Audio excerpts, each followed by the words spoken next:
My name is Inder, and I'm an attorney. I practice law here in San Francisco. I'm speaking to you today about a lawsuit that I filed a year ago on behalf of a client of mine who is now a refugee living in Jordan. And she is bringing a case in the United States District Court about the legality of the Iraq War, which took place now over 11 years ago, beginning in 2003.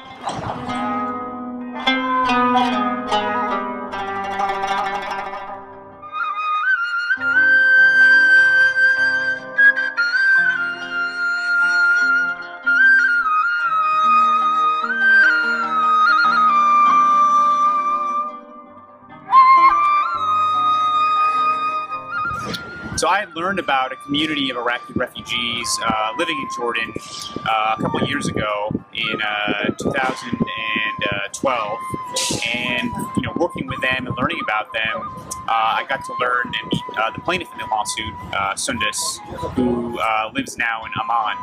And based on her courage, we wanted to file this lawsuit here in San Francisco, and we did that on March 13th, 2013.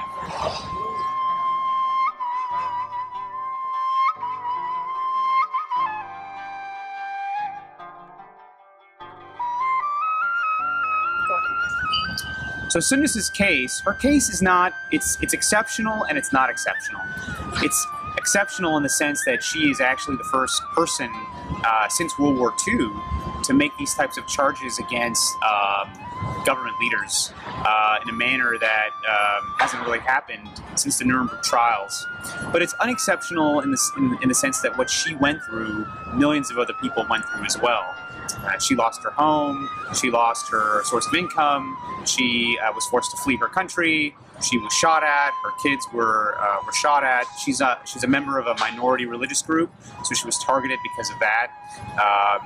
And those are the types of stories that you hear over and over again from people who were affected by the war. One of the things that you hear over and over again from people in Iraq is how everything they built up in their lifetimes was lost in a total instant when troops came or when the war affected them.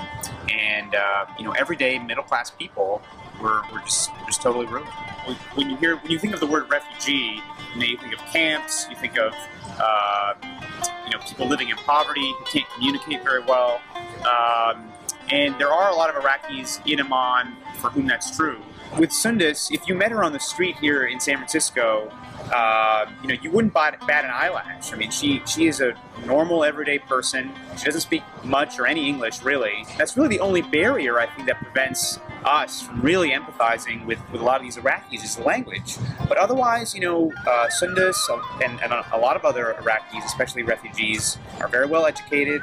They are very sad about what happened to them. They've all been through a lot of loss, and it's difficult for them to understand or comprehend why Americans, who they all know are very good people, but they want to know why it happened or why they were targeted or why it continues to go on.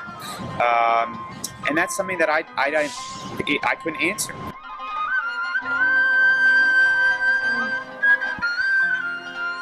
أقول لهم ارحموا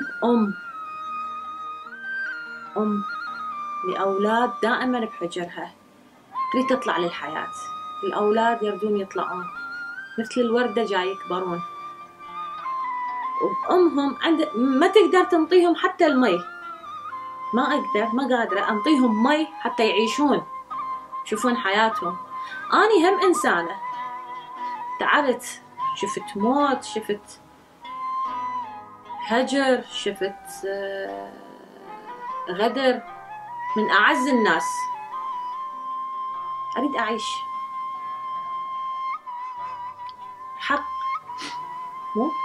حق أني أعيش. وأناشد كل أم أمريكية تحافظ على أسرتها وتبقى سعيدة، ما رايدة أكثر منها.